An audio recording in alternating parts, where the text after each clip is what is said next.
না, কথাটা যদি সত্যি হয় তাহলে এর চেয়ে সুখের আর কি হতে পারে? কিন্তু মা, সেরকম তো কিছু হয়নি। আমি সকালে খাইনি বলে আমার একটু মাথাটা ঘুরে গেছিল পিসিমণি। মা দেখো, লজ্জায় মেয়েটা একবারে লাল হয়ে গেল। ঠিক আছে মা, আজকে আর কোথাও যাবার দরকার নেই, তুমি বিশ্রাম নাও, যাও। দাদা, আজ থেকে শ্রেয়ার আর ওই অফিসে গিয়ে কাজ করার কোনো দরকার নেই, ও বাড়িতে বসেই বিশ্রাম নেবে। হ্যাঁ, চলো শ্রেয়া। কি যাতায়াত বলছিস তুই? সামান্য একটু মাথা ঘুরে গেছে তাই নিয়ে তোরা একটা মন গড়া নাটক করে ফেললি? কি হয়েছে না হয়েছে তোরা জানলি কি করে? আর এই সমস্ত মন গড়া কারণে কি ও অফিস যাওয়া বন্ধ করবে? আর থাক না, পূর্বী যখন বলছে তখন আজকের দিনটা বাড়িতে থাক না ও।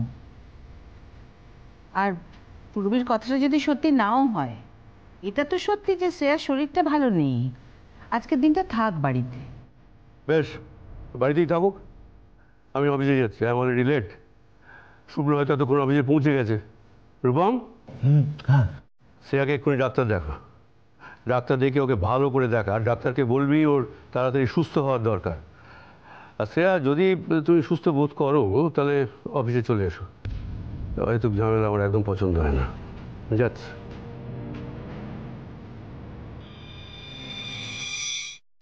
হ্যালো মম, এদিকে তো প্রবালের বাবা আবার আজ থেকে অফিস জয়েন করেছে। অফিস যাওয়ার সময় যা কাণ্ড হয়েছে না।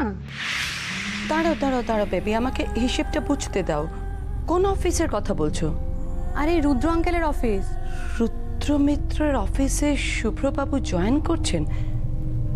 আর আমি কিছু জানি না। আমাকে রুদ্রবাবু বা পুরবী কেউ জানানোর প্রয়োজন মনে করেনি। বেবি, আমি বুঝতে পারছি না এটা নতুন কোনো প্ল্যান চলছে কিনা, আমার এগেনস্টে কোনো। এনিওয়ে বেবি, তুমি চোখ কান খোলা রাখবে, হ্যাঁ? আর কোনো আলোচনা শুনতে পেলে বা কিছু বুঝতে পারলে আমাকে সঙ্গে সঙ্গে কিন্তু তুমি ইনফর্ম করবে, ওকে? ঠিক আছে মম। বেবি বেবি, আমার সত্যি সত্যি খুব চিন্তা হচ্ছে এখন, বিকজ খেলাটা এখন আরো কঠিন হয়ে গেল। তার মানে? দেখো, আগে একজন ছিল, এখন বাবা মেয়ে দুজনেই অফিসে যাচ্ছে, তাই খেলাটা কঠিন হলো না? মম, তার মধ্যে না এদিকে একটা খারাপ খবর আছে। খারাপ খবর মানে? তুমি আমাকে যে কাজটা করতে বলেছিলে সেটা আমি ঠিক করে করতে পারিনি। মানে কি বলছো? আমি বুঝতে পারছি না। হ্যাঁ, কি করব বলো? আমি যে জিমলির ঘরে গিয়ে কাজটা করতে গেলাম না, ঠিক সেই মুহূর্তে প্রবালের মা ঘরে ঢুকে পড়েছিল।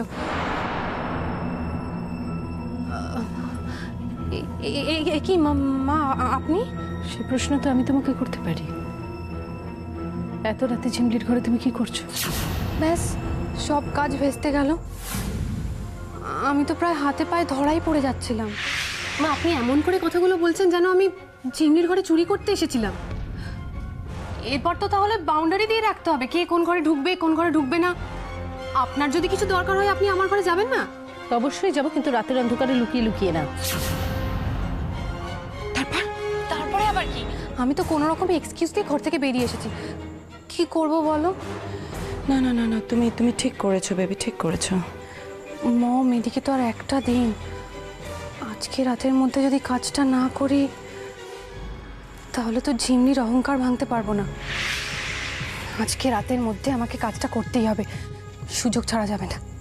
বেবি, তুমি ঝিমলির দিকটা দেখো, আর আমি দেখছি শুভ্রবাবু কি করে অফিসে যায়। প্রথম দিন যাতে শেষ দিন অফিসে ওনার হয় সেটা আমি দেখছি। ওকে মম। আচ্ছা মম, এবার তাহলে রাখি। বাই। Okay, by.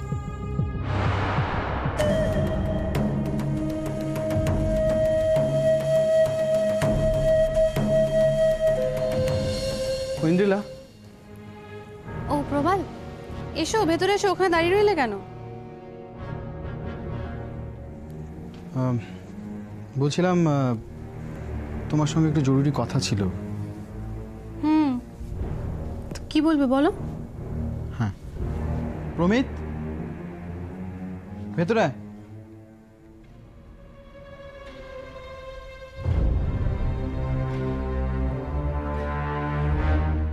বৌদি, কি আনন্দের কথা বলো তো। কতদিন কতদিন পর আমাদের বংশে একজন উত্তরাধিকারী আসছে বলো। সেই তো, আমাদের বাড়িতে এবার গোপাল ঠাকুর আসছেন। আমি কতদিন ঠাকুর ঘরে বসে বসে প্রার্থনা করেছি, এতদিন পরে ঠাকুর মুখ তুলে চাইলেন। ঠিকই তো, প্রার্থনা তো করবে, তোমাদেরও তো বয়স হচ্ছে, ইচ্ছে করে না বলো? তবে নাতি নাতনির মুখ দেখতে ইচ্ছে করেন না বলো? কবে হুট করে মরে যাব? কিন্তু মা, আমি নিশ্চিত এরকম কোনো ঘটনা ঘটেনি। হ্যাঁ, আমি আপনার ইচ্ছেটা বুঝতে পারছি। প্রত্যেক দাদু ঠাকুমারই তো ইচ্ছে হয় নিজের নাতি নাতনির মুখ দেখবে, কিন্তু মা সেরকম কিছু হলে তুমি তো সব থেকে আগে জানবে, তাই না? আর পিসিমণি, তুমি এই ব্যাপারটা নিয়ে অহেতুক বাড়াবাড়ি করছো। তুমি কেমন ধরো কথা বৌদি? কিরকম কথা বলছো তুমি? হ্যাঁ, লোকে একটা সন্তানের জন্য কত সাধ্য সাধনা করে, কত তপস্যা করে মা হওয়ার জন্য। একটা মানুষকে এই পৃথিবীর আলো বাতাস সব দেখাবে, আর এ মেয়ে কোনো উৎসাহ নেই। ও বৌদি, আমি কি ভুল বললাম তুমি বলো? কি বলবো বলো? জীবনটা ওদের, ভবিষ্যৎটাও ওদের, আমাদের চাওয়া পাওয়ায় কি বা এসে যায় বলো? হ্যাঁ গো, তাহলে তো তোমার গোপাল ঠাকুরের স্বপ্নটা স্বপ্নই থেকে যাবে, তাই না? তা থাকলে থাকবে, কি করব বলো? আমাদের কপালে যদি না থাকে তাহলে তার কিছু করার নেই। বাবা, শ্রেয়ার হাবভাব দেখে তো মনে হচ্ছে ও নিজেই মা হতে চাইছে। দেখো, হয়তো পেটে এসে গেলে আবর্ষণ করিয়ে নেবে। এসব কথা এখন থাক না পুরবী, কি হবে না হবে সেসব তো ভবিষ্যতই বলে দেবে। আর আমরা কি বা করতে পারি? বড় জোর প্রার্থনা করতে পারি, আর কি করব বলো? আসুন আসুন ডাক্তারবাবু। ও মা, এই যে ডাক্তারবাবু এসে গেছেন। ও বৌদি,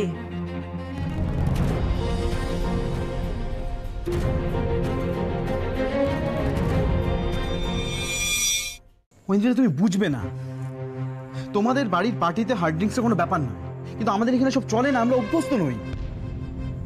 তাছাড়া বাবা মার সামনে আশ্চর্য বাবা, হার্ড ড্রিঙ্কস খেয়েছো তো কি হয়েছে?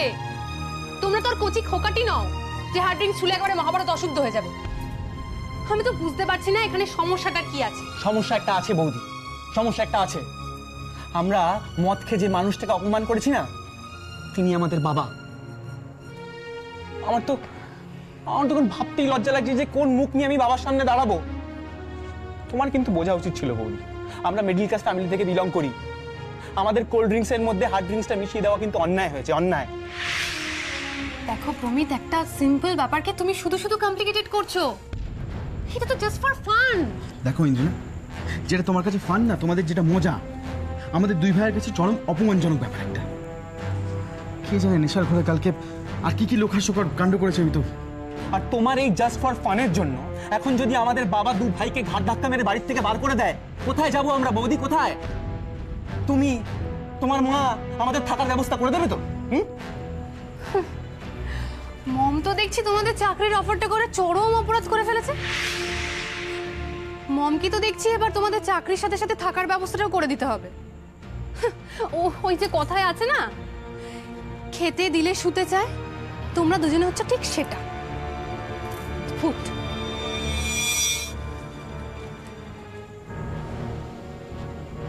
দাদা, আমরা এখন কোথায় দাঁড়াবো বলতো? আমরা তো নিজেদের দোষেই নিজেদের সবকিছু শেষ করে ফেললাম রে। হ্যাঁ, এই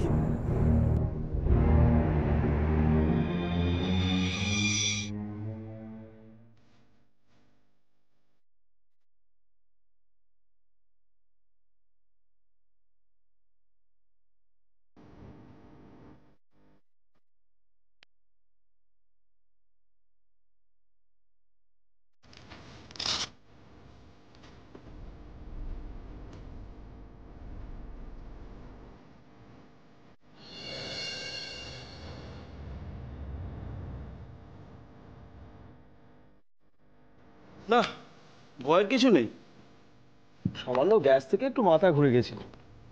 আমি কিছু ওষুধ লিখে দিয়ে যাচ্ছি, এগুলো খাওয়াবে। আসলে আমরা তো ওকে দেখেই ভেবেছিলাম শ্রেয়া বোধহয় এবার মা হতে চলেছে। মেয়েদের এই সময় একটু উপসর্গ দেখা দেয় না, তাই আর কি। আরে ওভাবে কি কিছু বলা যায়? তবে সন্দেহ কিছু থাকলে কয়েকটা টেস্ট করে দেখা যেতে পারে, তাহলেই বোঝা যাবে কিছু হয়েছে কিনা। আসলে ডাক্তারবাবু কি হয়েছে, ওদের তো অনেকদিন বিয়ে হয়েছে, বাচ্চা কাচ্চাও হয়নি, আমরাও খুব চিন্তায় আছি আর কি। চিন্তা? না না, চিন্তার কোনো কারণ নেই। দেখুন, কমপ্লিকেশন কিছু থাকলে সেটা ট্রিটমেন্ট করা যেতে পারে। হ্যাঁ, আমাদের জানেন তো, ওর কিছু দেখলেই শুধু মনে হয় এই বুঝি সুখবর এলো, এই বুঝি সুখবরটা এলো। সারাক্ষণ আশা করে থাকি জানেন। ঠিক আছে ঠিক আছে, আমি একজনের নাম প্রেফার করে যাচ্ছি। তোমরা দুজনে গিয়ে ওনাকে দেখিয়ে এসো, হ্যাঁ? দেখবে সব ঠিক হয়ে যাবে। আমার তো মনে হয় না এ নিয়ে চিন্তার কোনো কারণ আছে। আর সমস্যা কিছু থাকলে সেটা সমাধানও হয়ে যায়। হ্যাঁ, সেই ভালো রূপম। আমার মনে হয় তোরা গিয়ে একবার দেখা কর ডাক্তারবাবুর সঙ্গে, দেখ না উনি কি বলেন। তো আজ আমি আসি। মা, আমি ডাক্তারবাবুকে এগিয়ে দিয়ে আসছি। আসুন।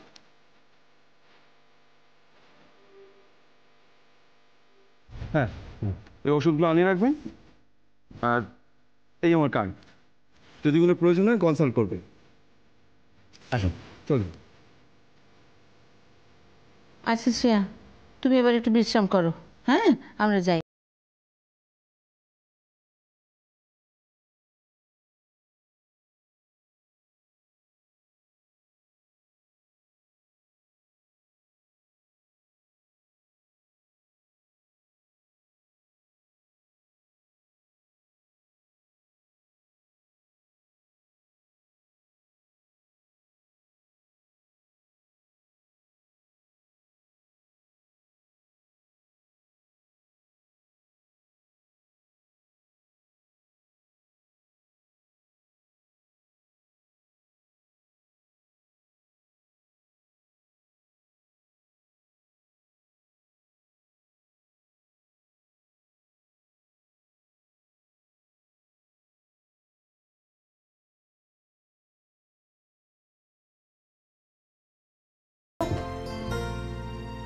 কিরে বাবা, এখানে নেটওয়ার্ক প্রবলেম নাকি?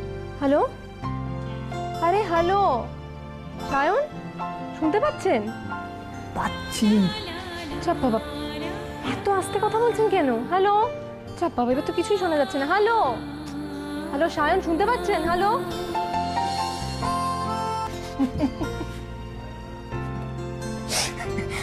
খুব ভয় পেয়ে গেছো না?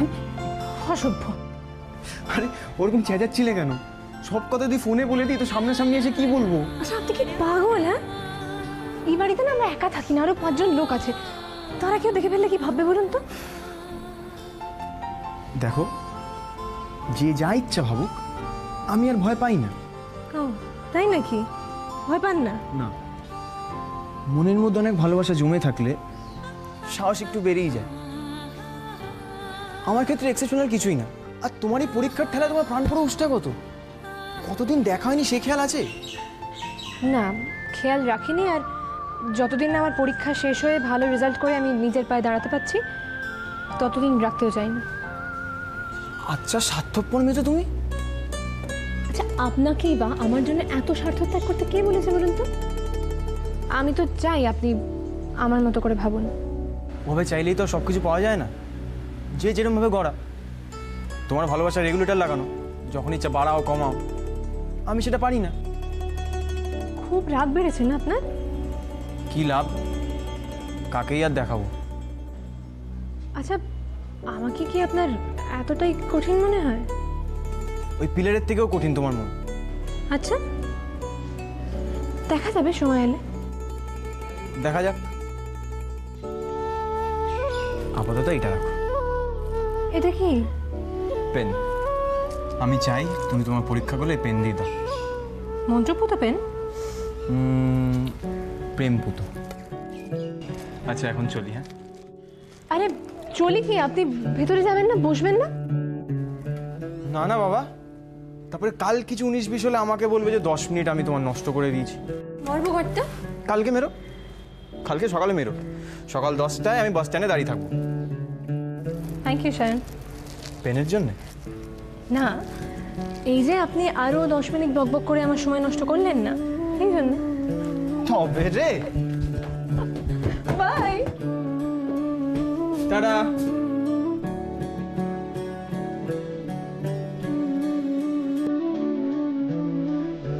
হায়, কোনো মানে হয়? বাড়াবাড়ির একটা লিমিট আছে। পিসিমণির সিন ক্রিয়েট করাটা না একটা স্বভাবে দাঁড়িয়ে যাচ্ছে, অসহ্য।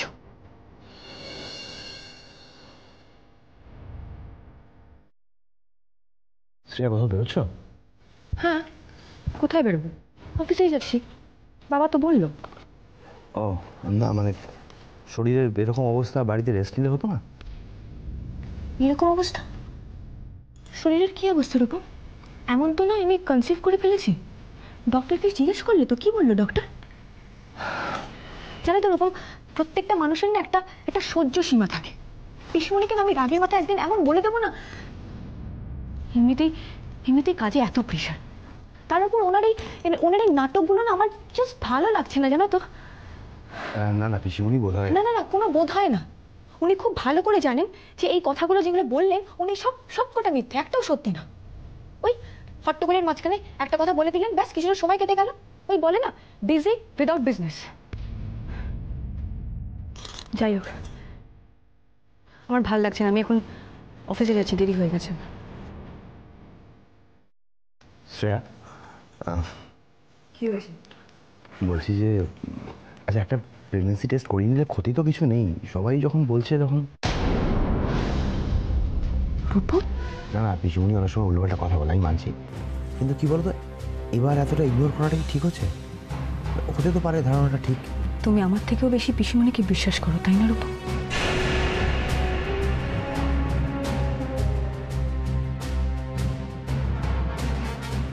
আশ্চর্য, তুমি আমাকে ভুল বুঝছো। এটা তো বিশ্বাস অবিশ্বাসের বিষয় না, ব্যাপারটা হচ্ছে কি বলতো, পিসিমণিরা 15 দিনের মানুষ তো, অনেক সময় হয় যে ওদের নজরে। সেরকমই যদি হয় তাহলে ডক্টরকে ডাকলে কেন? পিসিমণির কথাগুলোকে বেদবাক্য হিসেবে মেনে নিতে পারতে। হ্যাঁ? আর আমার কথা বাদ দাও, হাজারবার হাজারটা পরীক্ষা দিয়েও তোমার মনে আমি পরিষ্কার সন্দেহমুক্ত প্রেম জাগাতে পারবো না রূপম। তা বলে কি ডক্টর মিথ্যা কথা বলবেন, ভুল বলবেন? দেখো শ্রেয়া, তোমার সঙ্গে ঝগড়া করার উদ্দেশ্য না। আমার কথা হচ্ছে, এটা আর্লি স্টেজ, এটা অনেক সময় হয় যে ডাক্তাররা বুঝতে পারলো না, এটা হয় যে মা পিসিরা বুঝতে পারলো। তা ডাক্তাররা টেস্ট করতে বললো কেন? হ্যাঁ, একবার শিওরে অসুবিধার কী আছে? তোমাকে তো এর জন্য কোনো নার্সিংহোমে ভর্তি হতে হচ্ছে না। ব্যাস রূপম, প্লিজ এত কথা না তোমাকে বলতে হবে না। আমি যদি এটা করি, তোমার যদি শান্তি হয় তাহলে এটাই আমি করবো, খুশি। কি মানে, আমি তো বুঝতে পারছি না তোমার কি সমস্যাটা কি হচ্ছে, এত রিয়াক্ট করার কি হলো? আমার শান্তি হয় মানে কি বলছো? কিচ্ছু বুঝতে পারছি না। সত্যি রূপম, জানো তো মাঝে মাঝে বিশ্বাস করো আমিও না বুঝতে পারি না তুমি অ্যাকচুয়ালি কি।